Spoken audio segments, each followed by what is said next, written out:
Olá, queridos alunos! Tudo certo com vocês? Espero que sim.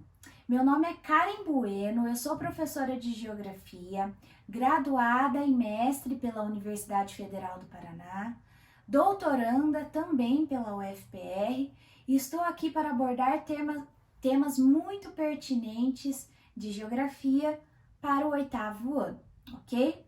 E hoje nós vamos falar de integração regional no continente americano. Após vocês terem estudado conteúdo sobre a globalização, o quanto a globalização interfere no fluxo de pessoas, mercadorias, bens, serviços e até mesmo na disseminação da cultura entre os países do mundo todo, certo? A globalização gera também uma grande competitividade econômica entre os países. E neste sentido, a integração regional é extremamente importante, pois países vizinhos, países de um mesmo continente, próximos uns dos outros, podem cooperar economicamente, socialmente entre si, certo? Para minimizar os impactos da concorrência gerada pela globalização. Então eu vou pedir para vocês estarem com o material didático de vocês aberto, certo? Indo para a página 4 do livro de vocês, essa aproximação e aprofundamento da relação entre os governos dos estados nacionais, entre os governos dos países, acaba gerando muitos benefícios.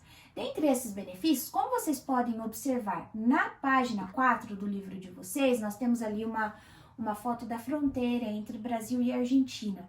Vocês sabiam que cidadãos brasileiros e argentinos, podem transitar entre um país e outro sem o passaporte, apenas com um documento de identidade? Isso acontece, pessoal, devido à criação de um bloco econômico chamado Mercosul, mas nós vamos falar do Mercosul um pouquinho mais adiante, ok? Eu vou pedir para vocês passarem para a página seguinte, onde nós vamos falar de um primeiro bloco econômico que existe no continente americano, que é o NAFTA, que foi criado em 1994, o nome seria Tratado Norte-Americano de Livre Comércio, NAFTA seria referente ao nome inglês desse bloco, ok?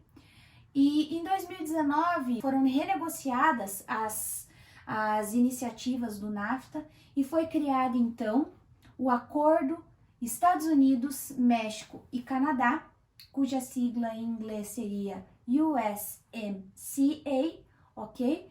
Que entrou em vigor no ano de 2020. O objetivo desse bloco econômico é facilitar a circulação de produtos, serviços e eliminar as barreiras alfandegárias, ok?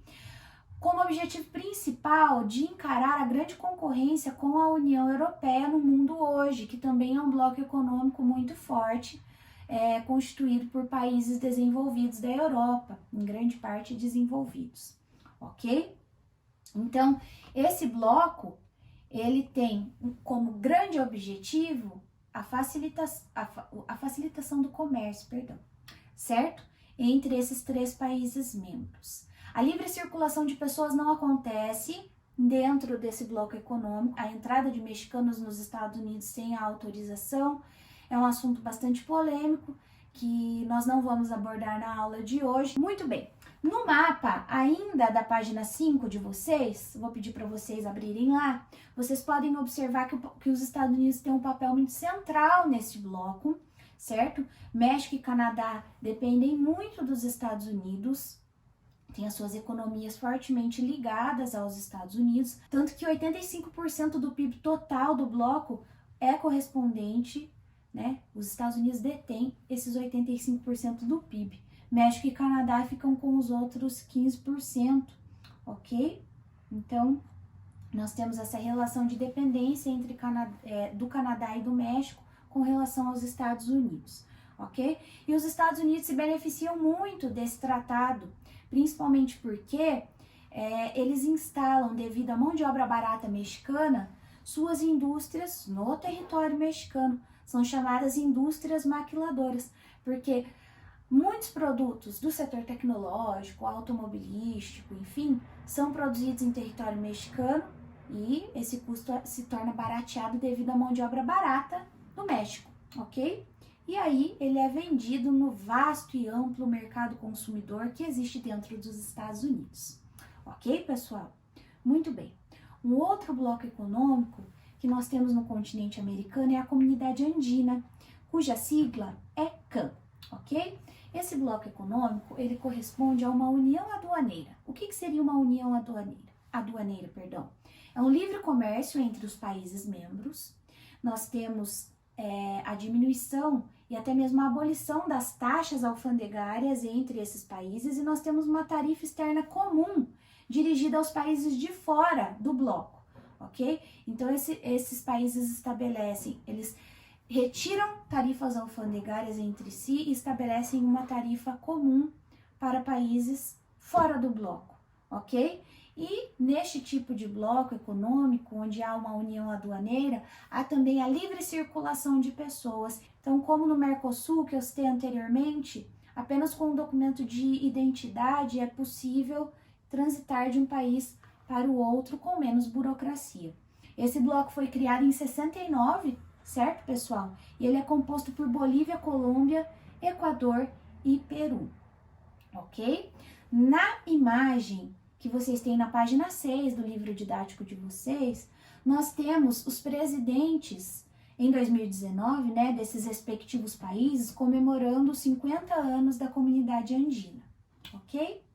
E é importante ressaltar, pessoal, que em 2005, Argentina, Brasil, Paraguai e Uruguai entraram nesse bloco como membros associados. O que seriam membros associados? São países que acompanham as reuniões do bloco, mas que não têm poder de voto, poder de decisão. Então, eles sabem tudo que está acontecendo, acompanham, né, as decisões, mas não têm o poder de voto.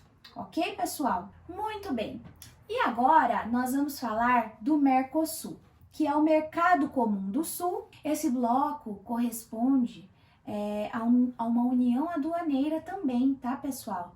A livre circulação de pessoas, essa facilitação da circulação de pessoas entre os países membros. Nós temos a livre circulação de bens, serviços, fatores produtivos e eliminação dos direitos alfandegários e não alfandegários, facilitando o comércio entre os países membros.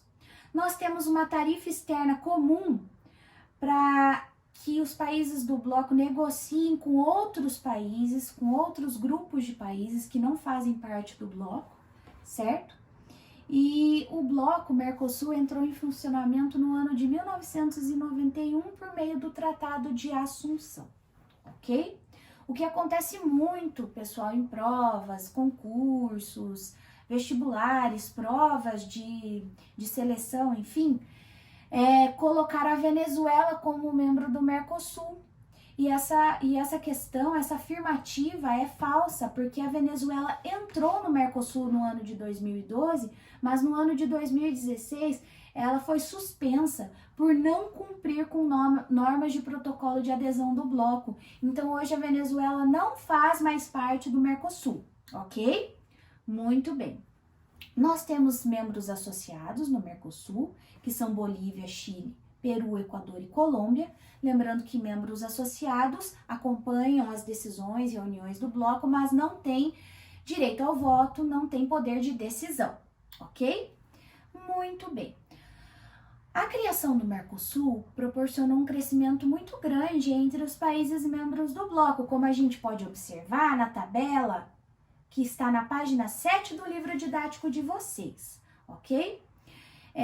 Porém, nós temos uma desigualdade muito grande também expressada por essa tabela, tendo em vista que, por exemplo, o Brasil tem o maior PIB disparado entre os países membros, mas tem um IDH, um índice de desenvolvimento humano, muito menor que países como o Uruguai e até mesmo a Argentina. Então, o desenvolvimento social, né, a qualidade de vida na Argentina e no Uruguai pode ser considerada muito melhor que no Brasil e no Paraguai, inclusive. O Paraguai, que por sinal tem o menor PIB dos países que fazem parte do bloco. Então, mesmo constituindo uma integração regional, o Mercosul sendo uma forma de integração regional entre países vizinhos, nós não temos uma uniformidade, nós não temos os mesmos aspectos para estes países. Então, nós temos uma desigualdade referente a PIB, ao IDH e entre outros fatores, como o PIB per capita, que também está na tabela, e o índice de Gini, ok? E para finalizar a nossa aula, nós vamos falar do BRICS, ok? Que é um bloco econômico constituído pelos principais países emergentes do mundo hoje. Os países que fazem parte do BRICS são Brasil, Rússia, Índia, China e África do Sul. Ué, professora, mas nós não estamos falando de integração regional no continente americano?